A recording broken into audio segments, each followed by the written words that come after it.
we'll discuss about the second clause which is given in this same clause, that is for the varying depth. Beams of varying depths.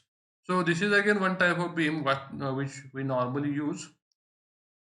And if suppose the beams are having a varying depth, then the modification in the formula is given by the IS code. That is, this tau v, that is nominal shear stress, can be determined by using this equation, Vu plus minus mu upon d into tan beta upon b into d. Now here the all notifications or the symbols what we have used remains same, that is tau v is the nominal shear stress, d is the effective depth, b is the width. Only the changes are that the mu is the bending moment or design bending moment at the section, beta is the angle between top and bottom edges of the beam, and the sign what we have to consider is the change. Now this specifies that we have to use when we have to use negative sign and when we have to use positive sign. Let us discuss this concept with help of some illustrations.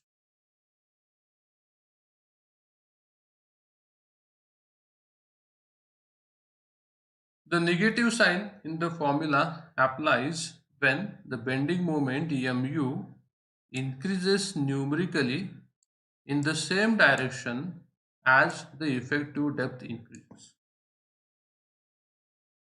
Once again, I am repeating that the negative sign in the formula applies when the bending moment mu increases numerically in the same direction as the effective depth d increases. So to understanding this concept, let us consider one example. Let us consider there is a concrete cantilever beam which is having a varying depth. So at the support the depth is d, and at the free end this depth is reduced to d dash.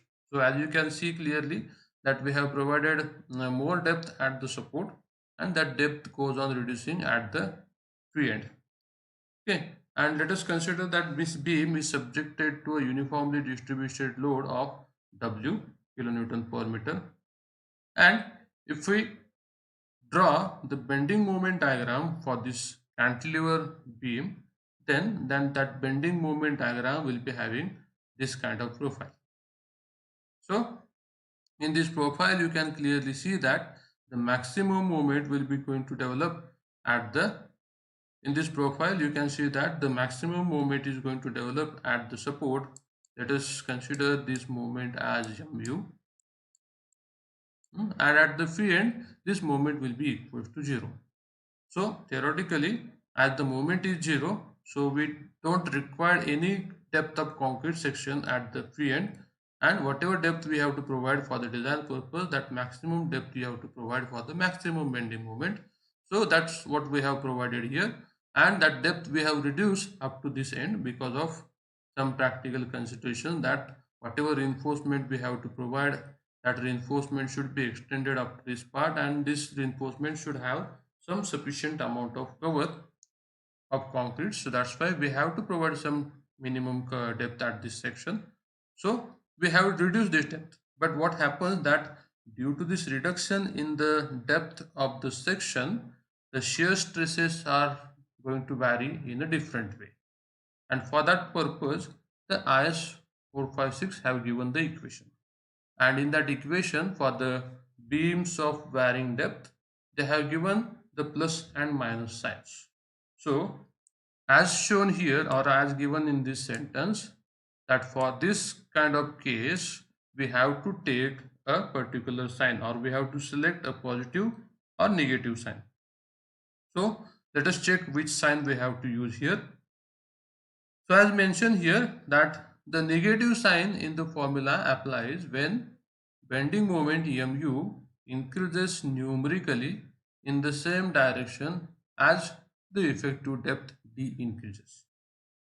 So let us check here that you can see here that from the free end, if we move from this free end to the support, that depth of this section is going to increase.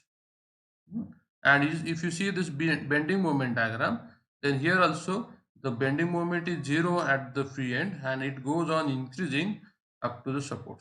So here you can see that this bending moment mu is going to increase in the same direction as the effective depth of this section is going to increase. So here this sentence is satisfying that the bending moment mu increases numerically in the same direction as the effective depth d increases. So in this case, we have to use the negative sign in the formula.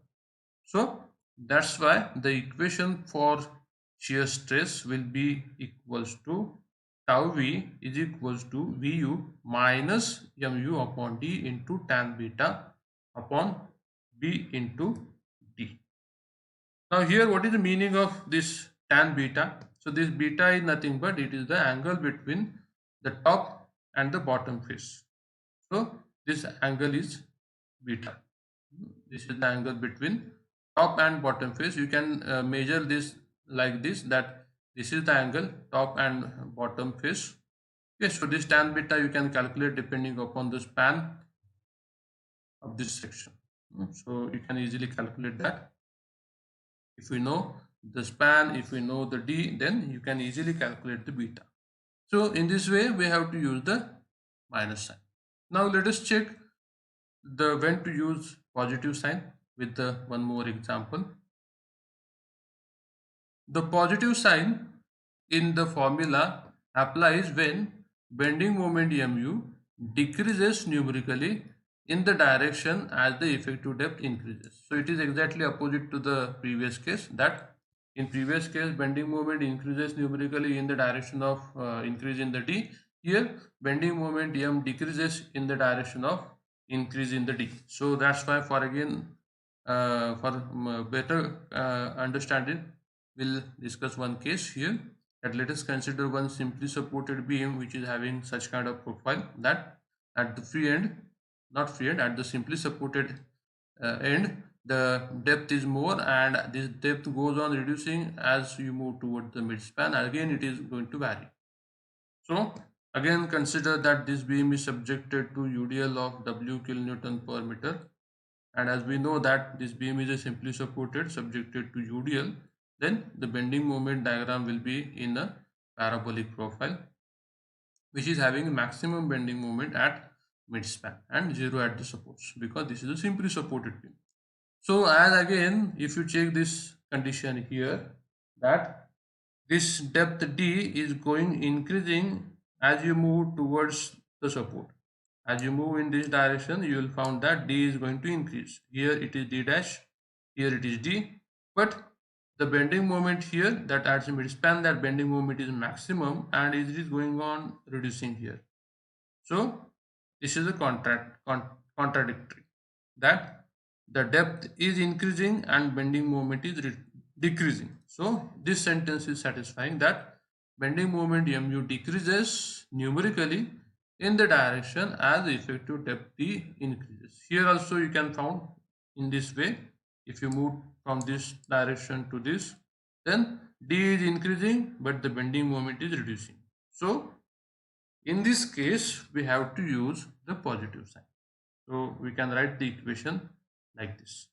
That is tau v is equals to Vu plus mu upon d into tan beta upon bd. So here again you can measure the angle beta as shown in the figure. Here this is the beta. So this is about the shear stress, nominal shear stress in a RCC beam. We'll stop here for the day. Thank you. If you like this video, don't forget to click on the like button. And still, if you are not subscribed to my channel, so please click on the subscribe and also click on the bell icon so that you'll get the notifications of new videos added by me. Thank you.